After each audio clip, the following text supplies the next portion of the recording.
This is a news story from today, from 7 hours ago, it says. But so as everybody knows, America is doing its best right now to kill every infant and old person in Cuba by shutting off the power of hospitals, every 12, 24 hours or so, just like, just trying to kill as many infants as we possibly can. That's like our goal, I think, or like, at least that's what it feels like our goal is right now.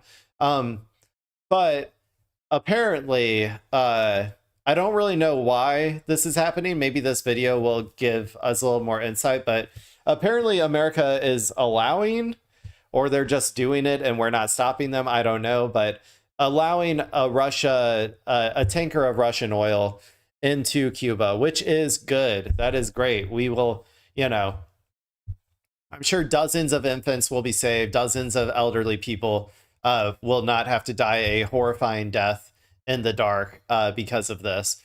Now let's try and keep, let's keep it up. Like, let's keep getting some more oil, sending it over there. But let's see what France 24 has to say about it. This is Russian oil arrives in Cuba following Trump turnaround on Cuba blockade. Let's go. A Russian oil tanker has arrived in Cuba, bringing in much-needed crude. Millions of Cubans have been struggling with blackouts after the United States cut off oil exports to Cuba when they ousted Nicolas Maduro. Health officials in Havana say hospitals are particularly affected by the power cuts there. But over the weekend, Donald Trump indicated he had no problem with the country receiving supplies, including from Russia. Well, with me is Philip Tell to talk a bit about all of this from our Foreign Affairs desk. Philip, what can you tell us then about this apparent backpedaling by Donald Trump and the arrival now of this oil? Well, this is called the Anatoly Kolokin. It's a ship that belongs to the Russian government. It's carrying 100,000 tons worth of fuel, which is going to come as a welcome break for the people of Cuba, as you mentioned. So I don't know what this is. My guess is that Russia, I don't know if there's anything humanitarian. Like, I mean, it is obviously somewhat humanitarian, but my guess is that Russia is selling it to Cuba, potentially at a like heavily marked up price or something. And is willing to, and is telling Trump, hey, we're going to do this. And if you, because Russia is like one of the only countries that probably could get away with this. But like, if you do anything to our ship, like, we're going to have a diplomatic incident, like, like vis-a-vis Ukraine or whatever. Like, we'll start blasting Ukraine, something along those lines or whatever. And I would guess that it's probably something along those lines. I never trust Russia to do anything out of like the goodness of their heart or anything. So that's why I'm like, I wonder if it's just heavily marked up, or like they see this as a good, like it could be both like helping the Cuban people, but also, or like helping, one of America's enemies, I guess, in a sense. But yeah, I don't know. That's kind of my best guess of what's going on here. And there's been a blockade on oil coming into the country since the capture of Nicolas Maduro, the Venezuelan president, back in January. And that's because Venezuela was one of the main suppliers of oil to the Cubans. And that has been cut off since Nicolas Maduro was captured. That oil was sent to the country for very advantageous tariffs. So since then, Cuba's been struggling to make ends meet with a massive oil shortage, which has led to power cuts and to drastic reductions in the amount of oil available for people to use in their everyday lives. So the arrival of this tanker with this 100,000 tons of oil on board will be used for diesel, gasoline, jet fuel, fuel oil,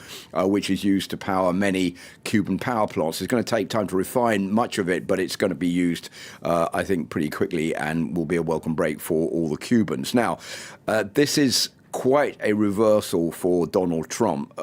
We were just in the last few weeks hearing that the US was putting an embargo on any oil being allowed into Cuba at all, because what the US is trying to do is to asphyxiate the Cuban government. They've made no bones about the fact that they want the Cuban government to be overthrown by the people of Cuba, and and don't forget, trying to kill as many infants as possible. That's our goal. to get rid of Miguel Diaz-Canel, the president of Cuba, by any means.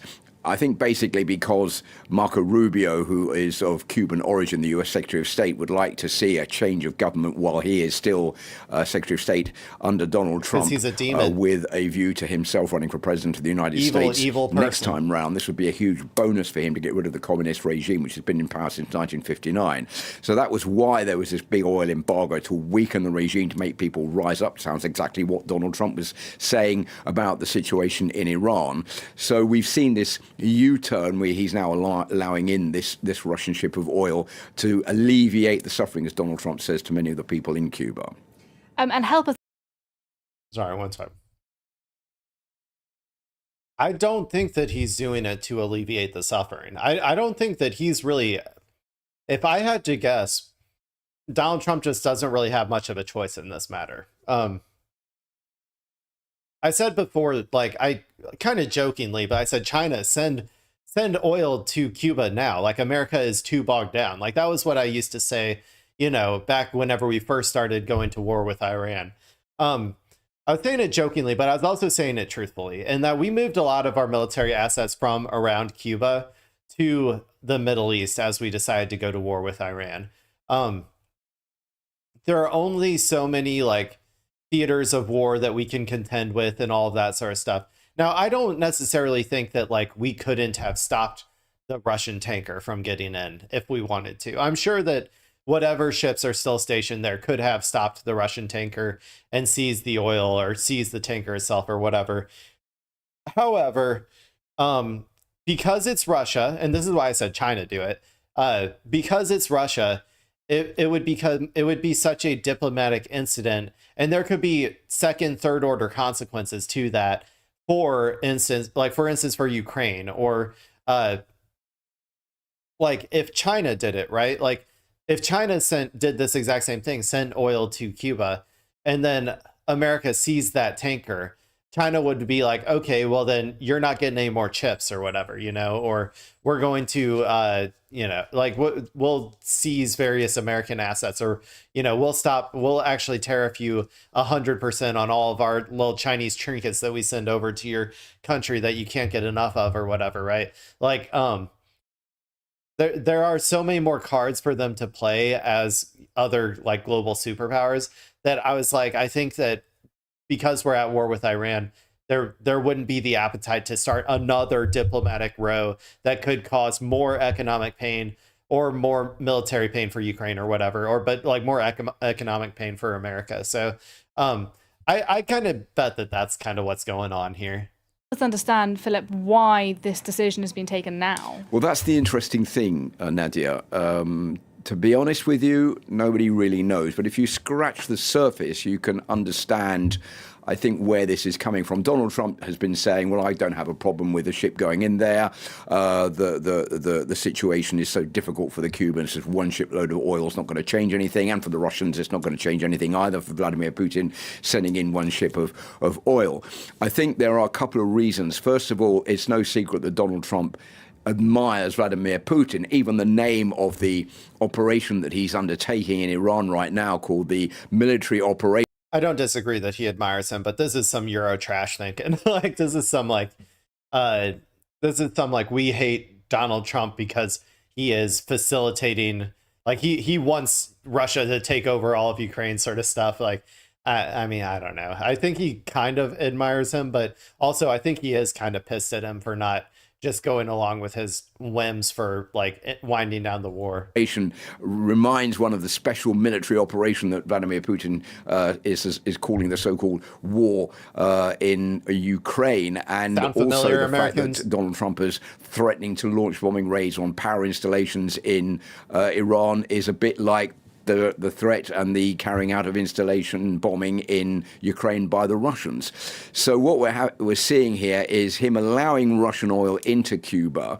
And I think one of the reasons for that is because it would be very difficult for the US to stop that ship from getting there, because there would be, or there could riskily be, a confrontation just off the coast of Florida between the Russians and the Americans. And Donald Trump doesn't really want that to happen, especially as he has still got his eyes on trying. There's risk of confrontation there, but there's also all those other things I said, like a diplomatic row that could end up leading to just negative outcomes for average Americans. To get out of the war in the Middle East and doesn't want to have a conflict taking place just on the out in the sea off the coast of Florida. And the second point is, of course, of the oil prices being very high right now. This might alleviate a little bit the world situation by allowing this ship into Cuba to help the people there and bring down oil prices. That would look good on Donald Trump also in the opinion polls.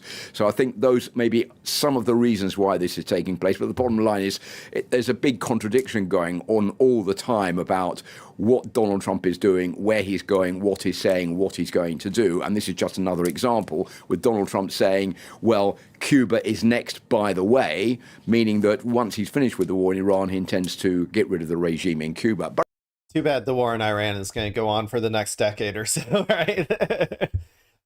Okay, well, you know what? That was kind of interesting. I think that my analysis was probably pretty decent. We'll get more information eventually, maybe. I would also say China, you also can do this, like ship some oil to Cuba. America isn't going to seize your fucking oil tanker. You could just shut off our chips or whatever, like I said. So they're not going to do anything. So just send some oil to Cuba. And if it has to be covert, just do it covertly. Be like, Trump, we don't want you to look weak or anything. We'll do this under the table. You just let us through, and it'll be under the cover of darkness. Nobody will even know it happened. Like,